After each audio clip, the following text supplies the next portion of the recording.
जिस तरह से हाईलाइट होंगे और यूपी में अभी फिलहाल उनकी सरकार भी है और अखिलेश यादव अपना पीडीए लेके चल रहे हैं, मायावती की एंट्री को लेकर डाउट बना हुआ है, कांग्रेस दोनों को एक साथ लाने की कोशिश में जद्दोजहद में कन्फ्यूज्ड है। तो ऐसी स्थिति में बीजेपी अभी भी इन 2 बड़े राज्यों में पूरी तरह से आश्वस्त है कि हम ठीक-ठाक सीटें करीब 60-70 के आसपास यूपी में निकाल लेंगे और बिहार में करीब 25 से 30 निकाल लेंगे। अब ऐसी स्थिति में इंडिया गठबंधन कैसे मजबूत रह पाएगा सर? आप क्या कहना चाहेंगे? पहले तो बिहार में पिछली बार इन लोगों ने 40 में 39 सीटें जीती थी, तब भी बीजेपी 17 सीटों तक सीमित थी। 17 सीटों से आगे बढ़ने वाली तो है नहीं, बीजेपी को खुद भी मालूम है, वहां से बैक ही जाने वाली है। 2-4 सीट पा जाए तो बहुत बड़ी बात है। उत्तर प्रदेश में आते हैं 50 में की जब 50% वोट पाके 2019 में 9 सीटें यहां भी घट गई थी। उसके आने वाले विधानसभा चुनाव में 57 सीटें घट गई थी। तो इनकी जो जन कल्याणकारी विरोधी नीति है, वो अब हर व्यक्ति अपने आप महसूस करने लग गया है, गांव तक का भी व्यक्ति महसूस करने लग गया। और एक शब्द जो भारतीय राजनीति में नहीं था, जुमला। अब तो मैं देख रहा हूँ जो गांव या बहुत गांव, जहाँ ऐसे कुछ गांव होते हैं जिन्हें पक्के घर नहीं बनाए जा सकते, बाढ़ आती है तो वहां तक ये शब्द पहुंच गया, जुमला। मैं ही नहीं जानता था पहले जुमला क्या होता है।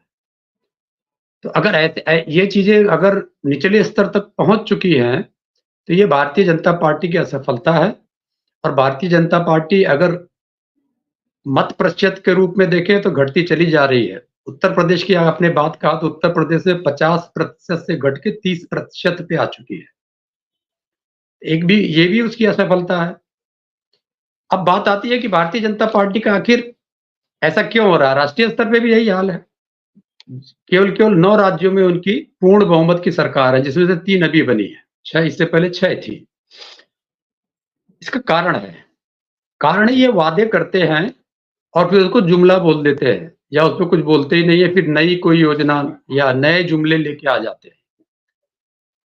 तो पहली बात, जो ये वादे करते हैं उसको नहीं पूरा करते हैं। अंतरराष्ट्रीय स्तर पे पूरा फेल्योर है इनका।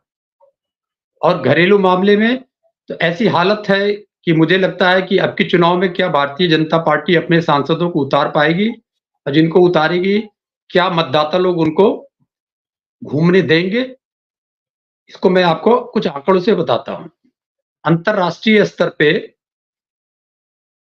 अब आईएमएफ ने कह दिया है कि हमारी जीडीपी और हमारा लोन लगभग बराबर होने जा रहा है, उधार। तो ऐसी स्थिति क्यों आई? मोदी जी के नाते। पिछले फाइनेंशियल ईयर में ही हमारा जो उधार था वो लगभग 624 अरब डॉलर का था, जो अब बढ़ गया है।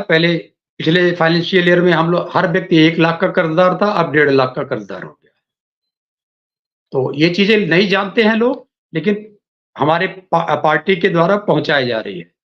विदेशी जो आयात निर्यात का घाटा था, बताते सब कुछ बना दिया, बड़ी बड़ी फैक्ट्री बनाएंगे, कारों के बारे में बताएंगे कि इतनी सारी कार मैन्युफैक्चरिंग बना दिया।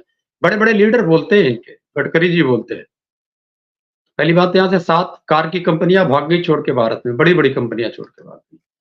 तो आयात निर्यात घाटा जो इनका था वो बढ़ के 265 अरब डॉलर हो गया। चाइना उसमें से एक है जिससे 100 अरब डॉलर है।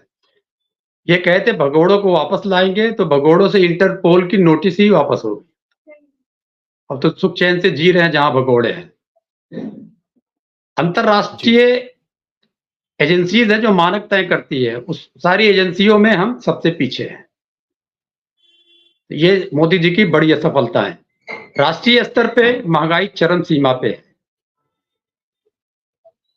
आर्थिक असमानता ऐसी है कि 10% लोगों ने 57% की संपदा पे कब्जा कर रखा है, जिनमें से 1% लोगों के पास में 27% संपदा है।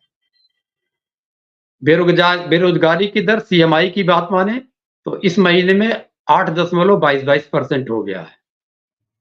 फिर भुखमरी में इंटरनेशनल रैंकिंग माने तो 121 देशों में हमारा 107वां स्थान है, लेकिन मोदी जी इसकी बड़ाई करते फिरते हैं भुखमरी की कि मैं 80 करोड़ लोगों को राशन दे रहा हूं। मतलब भारत के 80 करोड़ लोग अपना राशन भी नहीं ले सकते हैं। इस प्रकार की ये जो असमानताएं हैं, जो असफलताएँ हैं, उसको हम पहुँचाएँ, ना पहुँचाएँ। पहुँचाना हमारा कर्तव्य है, हम कर रहे हैं, लेकिन जनता खुद भी जान रही है, परिणाम के रूप में सामने भी दिखाई पड़ रहा है। जी, धन्यवाद।